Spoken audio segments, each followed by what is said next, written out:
deuxième journée dans le groupe E. En attendant l'affiche cet après-midi, juste après cette rencontre entre les deux prétendants à la première place, l'Algérie face au Burkina Faso.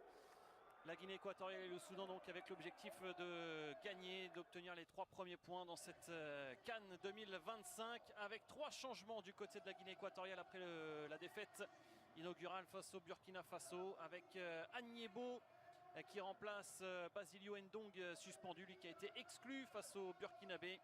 Et puis Enémé et Pedro Obiang sont titulaires cet après-midi à la place de Ganet et de Luis Azoué. Toujours pas donc d'Emilio Nsoué, l'attaquant star de cette formation équato-guinéenne, meilleur buteur de la dernière Coupe d'Afrique des Nations avec 5 buts. C'est toujours Loren Zuniga, le joueur de la Castilla au Real Madrid, qui lui est préféré à la pointe de l'attaque. Là voici la compo des Faucons de Djedian, avec toujours Mangel El Nil dans les buts. Chedi Barglan, lui aussi, qui va faire son apparition. Lui qui a déjà quelques sélections. Joueur qui évolue aux Pays-Bas, à Den Bosch. Et puis donc devant Amir Abdallah avec son numéro 26, qui évolue en Australie. Il a grandi en Australie. Un petit peu à l'image de Mo Eiza, qui lui a grandi en Angleterre. Ils n'ont pas connu leur pays d'adoption. Chedi Barglan, lui, a d'ailleurs reconnu qu'il n'avait jamais mis les pieds au Soudan. Mais il a choisi. C'est parti entre la Guinée équatoriale et le Soudan. Deuxième journée du groupe E qui démarre donc avec ce match entre deux équipes battues lors du premier match et qui n'ont pas d'autre choix que de gagner pour conserver un espoir de se qualifier au tour.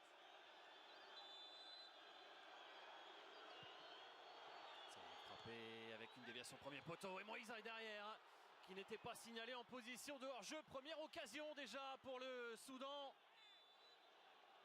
Et finalement, monsieur Nkunku qui va donner un coup franc à la Guinée équatoriale. Il a été signalé finalement après coup, Moïsa, sur cette déviation. Pas certain, ça aurait été revu sans doute s'il avait marqué.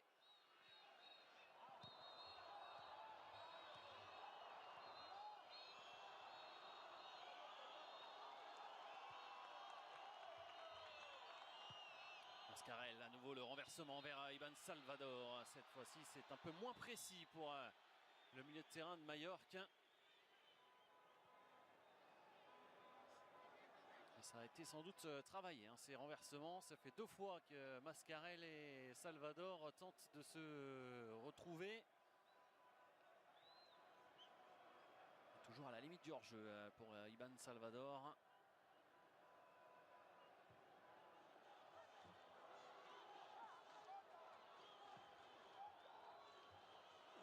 Chipé là par José Machin, Loren Zuniga qui s'est retourné, il essaye d'emmener cette offensive. Ça a été sauvé par Enémé qui va les fixer, tenter de centrer. Et derrière José Machin qui vient buter sur El Nil. Et la reprise ensuite au point de pénalty qui passe au-dessus. Après l'énorme occasion tout à l'heure pour le Soudan, la première situation dangereuse pour la Guinée équatoriale avec José Machin d'abord. Sur ce bon débordement de la part de Santiago Enémé, l'ancien du FC Nantes.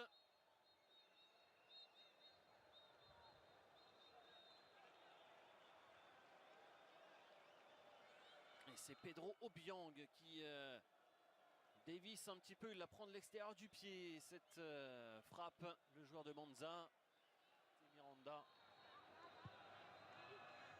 qui évolue en Grèce. Attention à ce ballon perdu avec la faute, l'avantage laissé par monsieur Nkunku avec Omar Mascarel, le crochet, derrière il s'écroule, le joueur de Majorque, mais pas de faute.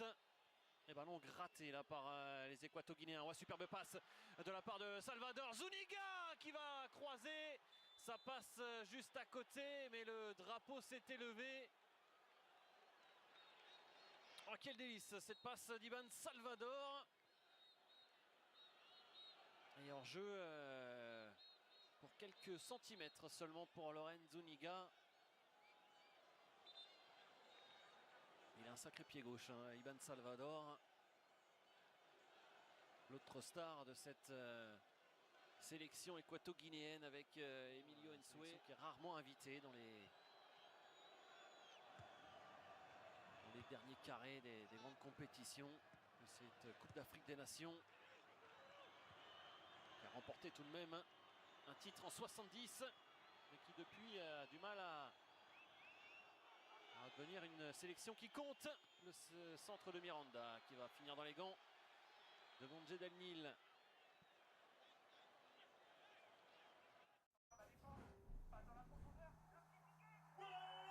Supporter son équipe de loin, c'est difficile. Envoyer de l'argent avec Sendwave, c'est facile et pas cher.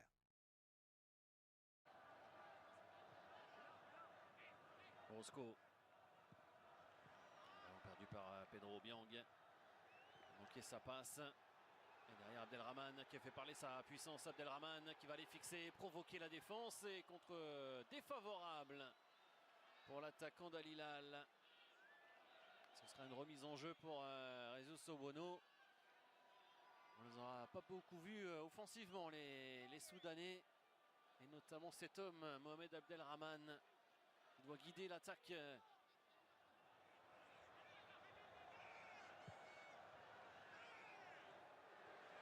Ramis s'appliquer sur le centre avec Barglan qui s'est jeté, le dégagement, le ballon qui traîne, la reprise d'Abdelrahman. C'est à nouveau contré. Et Jesus Sowono, il est furieux. Alors, est-ce qu'il s'en prend à Monsieur Nkunku? Est-ce qu'il y avait une faute selon lui dans la surface?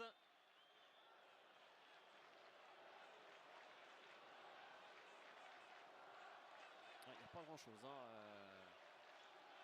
sur le duel, alors que Abdelrahman a dévissé complètement sa frappe. Salvador. On relais avec Machin, qui a vu l'appel d'Akapo dans le dos. Akapo qui s'applique sur son centre, tête de Saïd, tête ensuite. Il n'y avait pas de faute sur Mondje Del Nil. Mais ça passe assez loin sur cette reprise de la tête de Pedro Biang, qui avait déjà tout à l'heure failli marquer. Le milieu de Monza, qui est venu prendre le dessus sur Chedi Barglan.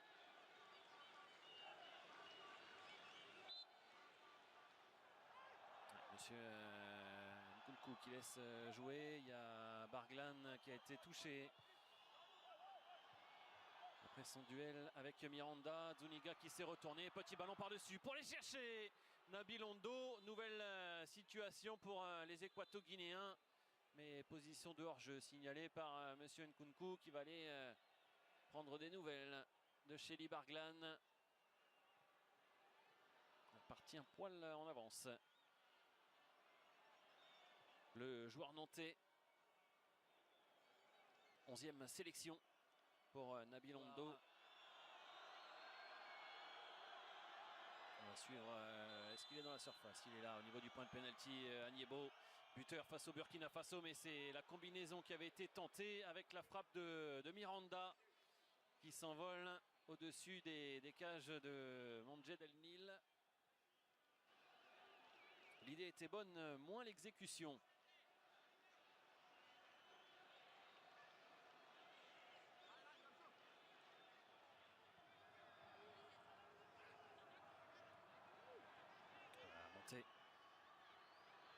On repart de Orozco avec la frappe à venir de Pedro Biang. Ça revient dans les pieds de Zuniga. Zuniga et beau geste défensif là aussi dans la surface pour empêcher le joueur du Castilla d'enchaîner avec la frappe. Et derrière le contre, Abdallah qui décale Abdelrahman. Le renversement vers Moïsa. Moïsa qui va pouvoir enchaîner avec la frappe. Et le retour d'Orozco. Moïsa derrière. Et le nouveau renvoi de la défense de la Guinée équatoriale. Le danger qui va rester dans la surface de Jesus Sowono. Voilà le premier frisson pour les supporters des Faucons de Djedjian. Double occasion pour Moïsa. Omar Mascara, il est passé totalement au travers là sur ce centre.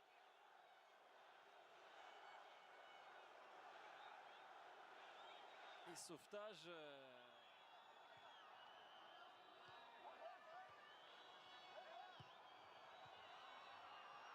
Cette déviation là de Machin avec le centre d'Ondo, la tête. Ça revient dans les pieds de Miranda. Miranda, ouais, il a cherché à enrouler pied droit. Il n'est pas vraiment sorti de son pied là, cette frappe.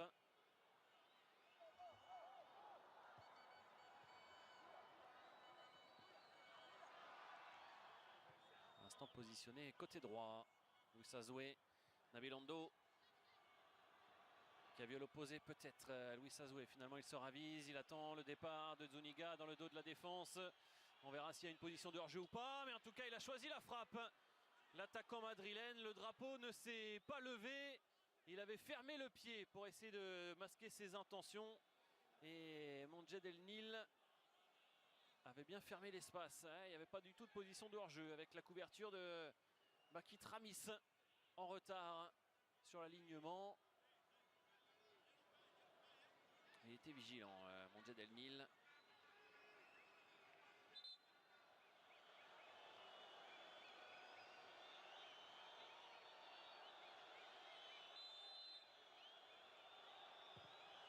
C'est bien frappé, tendu, avec l'erreur défensive de Luis Azué. Il est rentré en jeu, c'est lui qui trompe son propre gardien et sur coup de pied arrêté, le Soudan fait la différence. Un peu moins de 20 minutes de la fin. 1-0 pour les Crocodiles du Nil face à la Guinée équatoriale.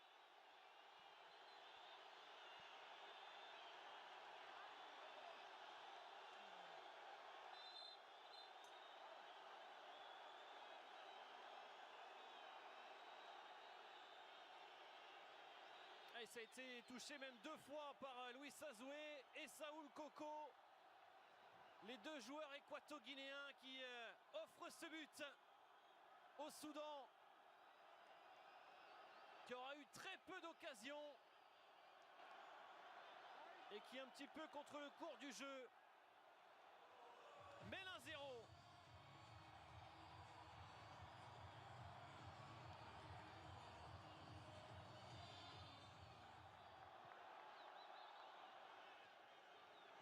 Et ça va obliger maintenant la Guinée équatoriale à se découvrir. Chély Barglan, le bon jaillissement. Moïsa, Eiza qui va lancer son partenaire. Le centre, et on est passé tout près d'un deuxième but contre son camp avec Orozco devant Jesus Sowono. Ah, le Soudan a failli faire le break là avec ce centre de Mozamil.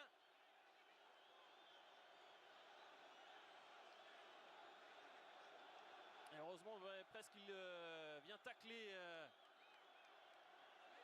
Orozco devant John Mano.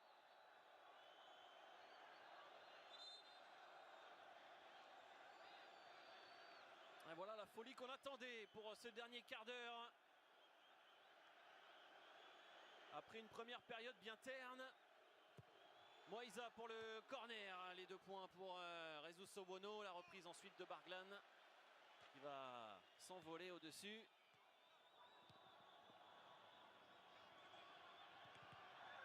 Canette réclame une main de Karchoum. Ils sont passés à 3 derrière là, les Soudanais. Contre favorable pour Mascarel. On va décaler Nabil Ondo côté gauche. Nabil Ondo qui se remet sur son pied droit. Frappe enroulée. Et Mondjed El Nil qui a accompagné cette belle frappe, belle tentative de l'omniprésent Nabil Ondo.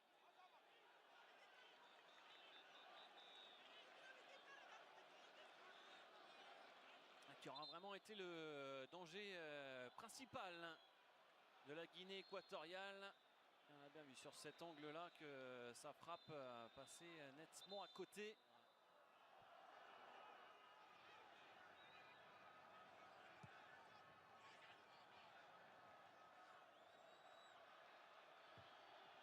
Ondo, encore le gros travail sur le côté gauche. Et il a bien fait d'accompagner Mondjed El Nil parce que c'est passé juste au-dessus. Centre dévissé qui aurait pu surprendre le gardien d'Almerec.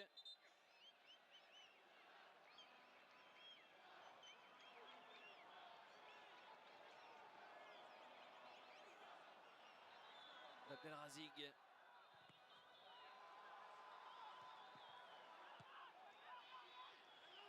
Attention, il n'y a pas de hors-jeu sur une touche avec cette touche rapidement jouée. La défense du Soudan qui n'était pas du tout vigilante. Alors il y a Emilio Nsoué qui réclame peut-être un corner.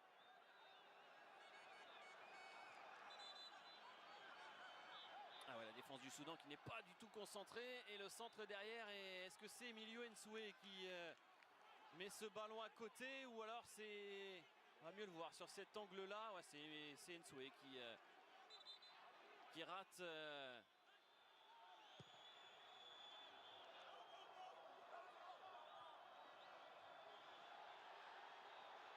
La sortie de Wono, ballon contré par Mozamil. À la retombée, à Capo.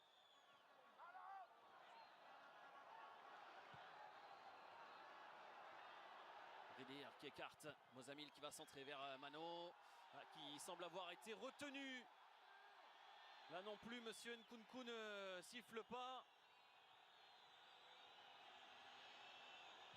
Fin de match sous tension. Pablo Ganette avec Mascarel. Ganette pour écarter peut-être vers Nabil Ondo. Ondo qui va centrer en première, attention, et le dégagement dévissé de la part de Karchoum. Corner à venir pour la Guinée équatoriale. C'est joué vite avec Mascarel qui n'a pas réussi à reprendre avant le rebond.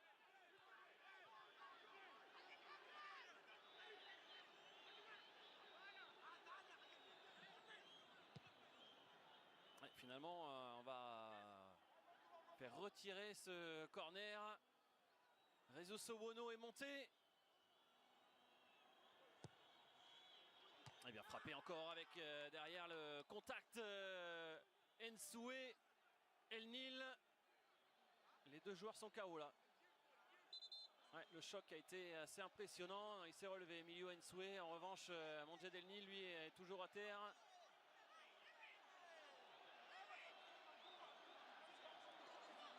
Ouais, il a pris l'épaule dans le visage, le gardien soudanais, victime d'un malaise en première période.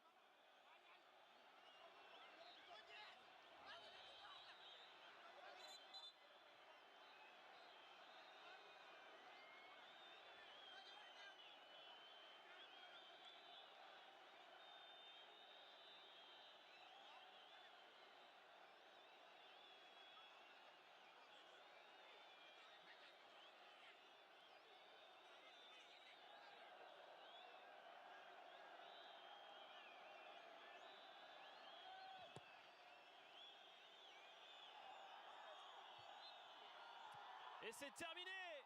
Le Soudan s'impose 1-0, but contre son camp de Saoul Koko. Un quart d'heure de la fin, le Soudan qui fait la bonne opération et qui se relance dans le groupe E après sa défaite face à l'Algérie.